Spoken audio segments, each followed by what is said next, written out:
అందరికీ నమస్కారం. Welcome back to our channel విజేత స్టడీ సర్కిల్. ఈరోజు మనం ఈ వీడియోలో ఆంధ్రప్రదేశ్ పెన్షనర్లు ఎవరైతే సివిపి అదనంగా చెల్లించారో వారు మీరు రిటైర్ నుంచి ఎన్ని నెలలు అదనంగా చెల్లించారు, ఒకవేళ రికవరీ ఇస్తే మీకు ఎన్ని నెలలు అమౌంట్ అనేది మీకు తిరిగి రావాలి అనే దానికి సంబంధించి ఒక టేబుల్ని ఇక్కడ మనం వివరంగా ఈ వీడియోలో చూద్దాం. అంతకన్నా ముందుగా మన ఛానల్లో ఉద్యోగులు మరియు పెన్షన్లకు సంబంధించిన జీతాలు, పెన్షన్లు, డిఏలు, పిఆర్సీ, సర్వీస్ మ్యాటర్ సంబంధించిన ప్రతి అంశాన్ని వివరిస్తూ విశ్లేషణ చేస్తూ 100% ఖచ్చితమైన సమాచారంతో వీడియో చేయడం జరుగుతుంది.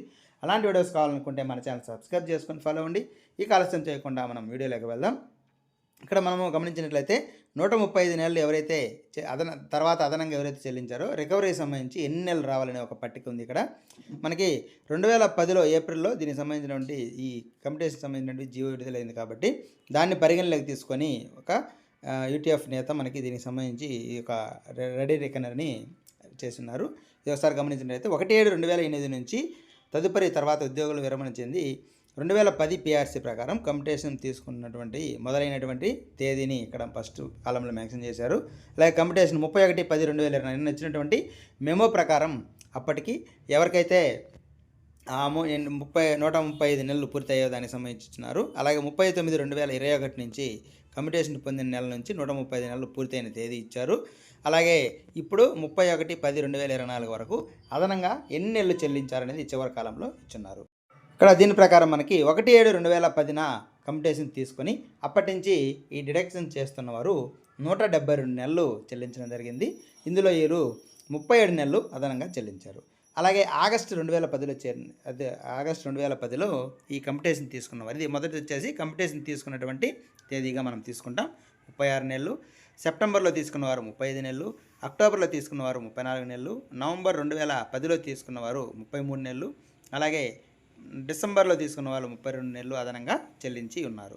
ఈ విధంగా మనం గమనించినట్లయితే జనవరి, ఫిబ్రవరి ఈ విధంగా 2011 నుంచి స్టార్ట్ అవుతుంది. ఇక్కడ 31 నెలల నుంచి తీసుకొని ఉన్నారు, ఎక్స్ట్రా కట్టున్నారు.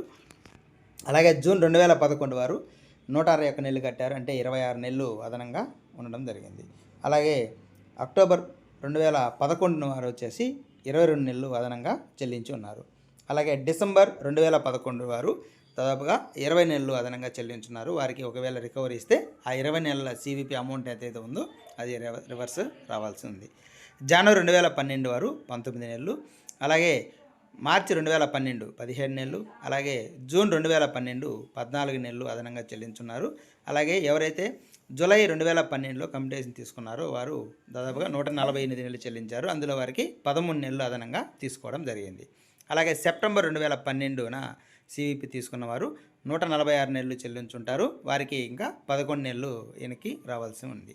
అలాగే డిసెంబర్ 2012లో మనకి కమ్యూటేషన్ తీసుకున్నవారు 143 నెలలు చెల్లించారు, అంటే ఒక 8 నెలలు అదనంగా చెల్లించున్నారు. వారికి ఆ 8 నెలల అమౌంట్ అనేది తిరిగి రావాల్సి ఉంది. అలాగే మార్చి 2013 వారికి 5 నెలలు, అలాగే మే 2013 వారికి 3 నెలలు మనకి తిరిగి రావాల్సి ఉంది. అలాగే జూన్ 2013లో ఎవరైతే తీసుకున్నారో వారికి 2 నెలలు రావాలి. అలాగే జూలై 2013లో ఎవరైతే తీసుకున్నారో వారికి 1 నెల అమౌంట్ అనేది తిరిగి రావాల్సి ఉంటుంది. ఆగస్టు 2013న ఎవరైతే కమ్యూటేషన్ తీసుకున్నారో వారికైతే కరెక్ట్గా సరిపోతుంది. కాబట్టి ఆగస్టు 2013 కంటే ముందు ఎవరైతే కమ్యూటేషన్ తీసుకున్నారో వారికి ఈ అమౌంట్ అనేది వెనక్కి రావాల్సింది. అయితే ఈ వెనక్కి అమౌంట్ వస్తుందా రాదా అనేది హైకోర్టులో ఇప్పుడు కేసు రన్నింగ్లో ఉంది కాబట్టి ఆ హైకోర్టు తీసుకునే నిర్ణయం, ఆ హైకోర్టు ఇచ్చే తీర్పు ఆధారంగా ఈ రిటర్న్ వస్తుందా లేదా అనేది మనకి తెలియాల్సి ఉంది. ఇది దీనికి సంబంధించిన సమాచారం.